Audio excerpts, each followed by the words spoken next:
Dans cette vidéo, nous allons donner donc une expression algébrique d'une fonction. Ce qu'on sait de cette fonction, c'est que c'est une fonction affine, telle que l'image de 1 est égale à moins 1 et l'image de 3 est égale à 5.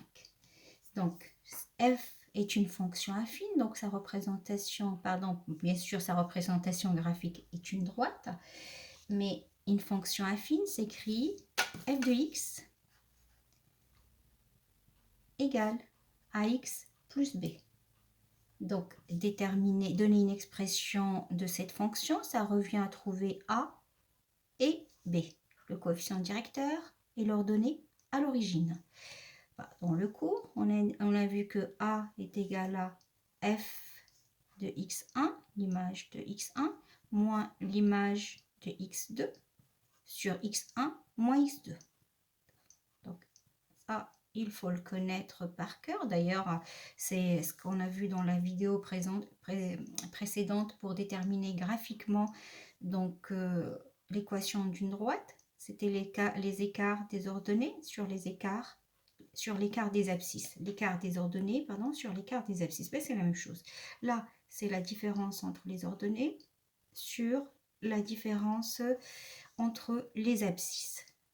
Qu'est-ce que je sais? Je sais les données. Donc f1, f de 1 est égal à moins 1. F de 3 est égal à 5.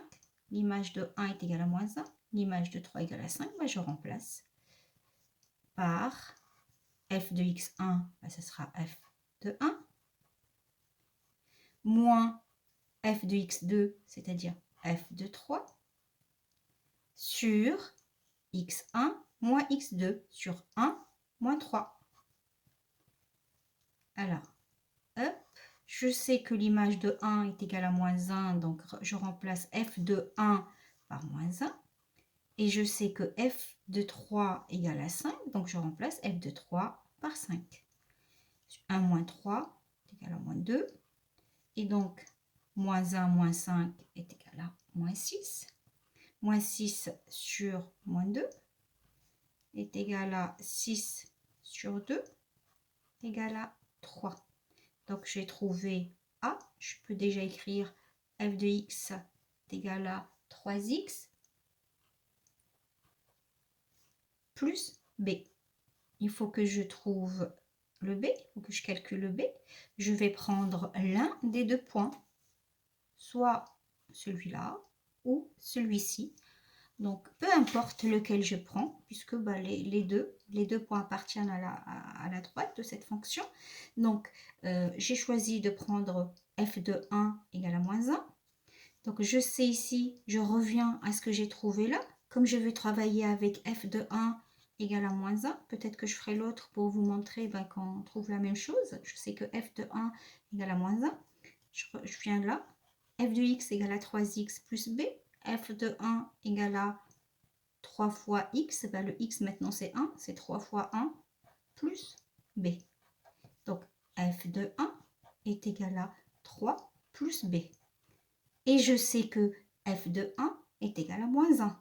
Donc, ça veut dire que 3 plus b égale à f de 1. f de 1 égale à moins 1 égale à moins 1. Pardon, 3 plus b, pas 3 plus 1. 3 plus b égale à moins 1. Et donc, b égale à, ça on l'a déjà vu, je ne vais pas réexpliquer, égale à moins 1 moins 3. b égale à moins 4. Voilà, j'ai trouvé le b. J'ai trouvé tout à l'heure a. Donc, f de x est égal à 3x plus moins 4. Vous savez qu'on n'écrit pas plus moins 4. Plus suivi d'un moins, donc égal à 3x moins 4. Voilà, f de x égale à 3x moins 4. Donc, je répète, j'ai choisi f de 1 égale à moins 1. J'aurais bien pu prendre f de 3 égale à 5. Le résultat serait le même. Je vais même le faire puisque là, j'ai un peu de temps et de place. Donc, au lieu de travailler avec f de 1 égale à moins 1, je vais travailler avec f de 3 égale à 5. C'est à partir de là qu'on l'a utilisé, mais je vais repartir de là. F de x égale à 3x plus b. Je sais que f de 3 égale à 5. Or, f de 3 est égal à 3. Le x, je le remplace par 3. 3 fois 3 plus b égale à 9 plus b. Et je sais que f de 3 égale à 5. Et f de 3 égale à 9 plus b. Ça veut dire que 9 plus b est égal à 5. Et donc b est égal à 5 moins 9. B est égal à moins 4. Et bien je retrouve la même chose. B égale à moins 4. B égale à moins 4. Voilà, j'espère vous avoir aidé avec cette vidéo.